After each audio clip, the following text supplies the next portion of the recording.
Bienvenue à notre Rhapsodie des réalités du jeudi 4 février 2021. Je suis la sœur Fabienne de Rion qui vous apporte la parole de Dieu à tout moment et vous donne un pouce pour votre journée. Alors, nous allons lire notre passage du jour. Il est intitulé Le Saint-Esprit, la bénédiction du Père. Le Saint-Esprit est la bénédiction de Dieu. Alors, parce que soyez kilomètres après ce passage de Acte 5, verset 32, nous lisons d'autres versets du jour ensemble. Nous sommes témoins de ces choses. De même que le Saint-Esprit que Dieu a donné à ceux qui lui obéissent. Lui soit Dieu. Alors, le pasteur nous dit, il va nous montrer quelque chose de très important. Et un passage dans Luc 11, verset 13, il nous dit, Luc 11, verset 13 est l'une des écritures que beaucoup appliquent mal et comprennent mal quand il est question de recevoir le Saint-Esprit. Là, Jésus s'adressait, il a dit, si donc, méchant comme vous l'êtes, vous savez donner de bonnes choses à vos enfants. À combien plus forte raison le Père Céleste donnera-t-il le Saint-Esprit à ceux qui lui demandent? Lui soit la parole de Dieu. Mais alors le pasteur nous dit, il ne parlait pas aux chrétiens. Il ne parlait pas aux chrétiens, mais à ceux qui étaient sous l'ancienne alliance. Alors, en ce temps-là, c'est-à-dire au temps de l'Alliance, quiconque pouvait recevoir le Saint-Esprit en demandant, c'est-à-dire pouvait recevoir le Saint-Esprit en demandant, raison pour laquelle Luc 11, verset 13. Mais malheureusement, beaucoup d'entre eux ne l'avaient pas reçu, car ils n'avaient pas demandé. Alors, Luc 11, verset 9 dit, vous ne possédez pas parce que vous ne demandez pas. En ce temps-là, au temps de l'ancienne alliance.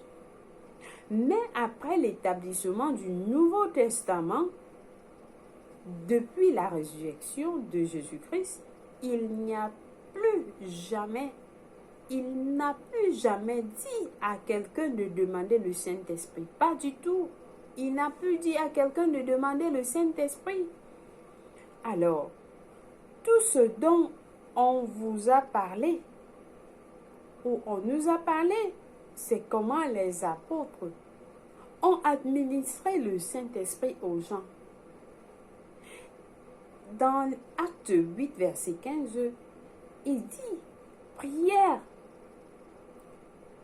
pour eux. C'est-à-dire, priez pour eux afin qu'ils reçoivent le Saint-Esprit. Afin qu'ils reçoivent le Saint-Esprit.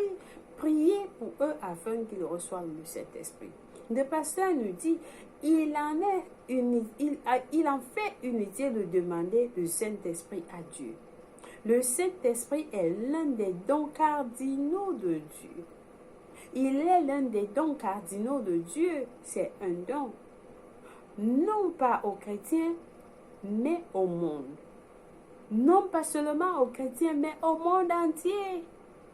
Alors, il a dit dans Acte 2, verset 17, « Dans les derniers jours, dit Dieu, je répandrai de mon esprit sur toute chair. » Sur toute chair. Et le pasteur souligne ici en disant, remarquez qu'il n'a pas dit sur tous les chrétiens, mais sur toute chair. Donc le Saint-Esprit sera répandu sur toute chair dans les derniers jours. Et nous sommes dans ces derniers jours, comme la Bible nous le dit. Voici la bénédiction du Père. C'est là maintenant. Sans le Saint-Esprit, vous ne pouvez pas vivre la vie de chrétienne. Vous ne pouvez pas vivre la vie chrétienne, pas du tout sans le Saint-Esprit. Le Saint-Esprit est notre aide, il est notre guide, il est notre confort, il est notre soutien, il est notre force. Il nous guide. Nous ne pouvons pas vivre la vie chrétienne sans le Saint-Esprit. Il est là pour nous guider. Alors, Dieu désire que vous marchiez dans la plénitude de l'Esprit, afin que vous puissiez démontrer sa puissance en impactant votre monde, en vivant la vie chrétienne victorieuse. Par le Saint-Esprit, Dieu voudrait montrer sa puissance, en impactant notre monde. Donc tout ce que vous faites, c'est en accord avec la volonté de Dieu par le Saint-Esprit qui est en vous. Il vous guide. C'est lui qui vous conduit vers les âmes perdues. C'est lui qui vous conduit. Alors, c'est important de travailler avec le Saint-Esprit parce qu'il est là pour nous guider. C'est important de le connaître.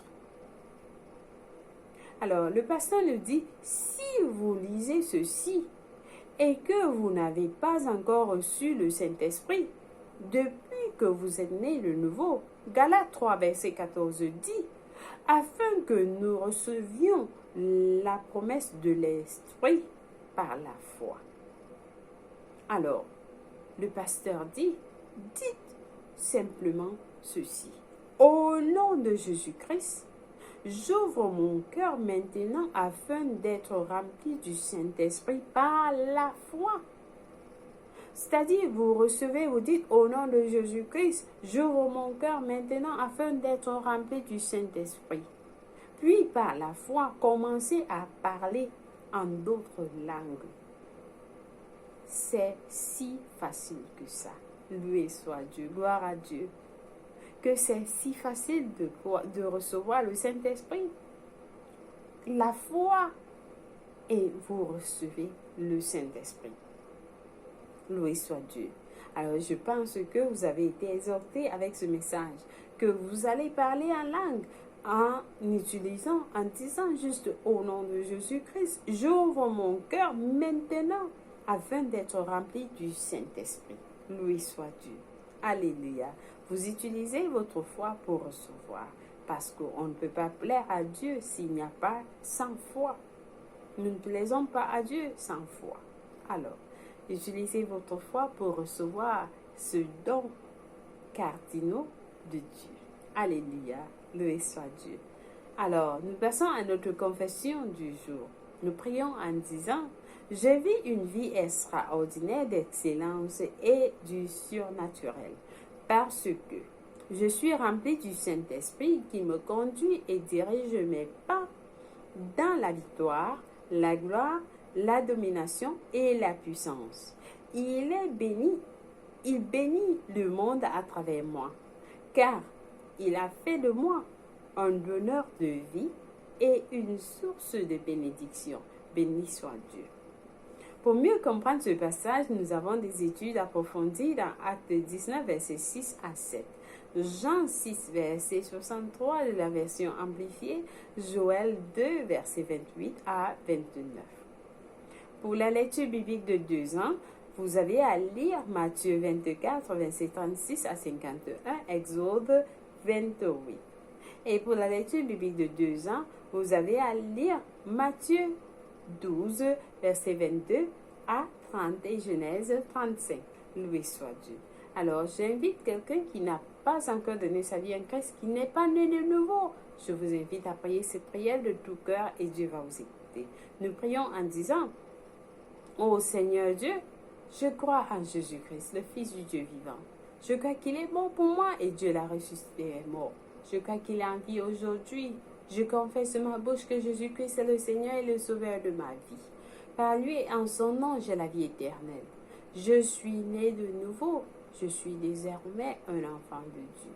Alors, Seigneur Jésus, aide-moi, je suis pécheur. Ôte de moi tout péché et fais de moi une nouvelle personne. J'ai besoin de ton aide.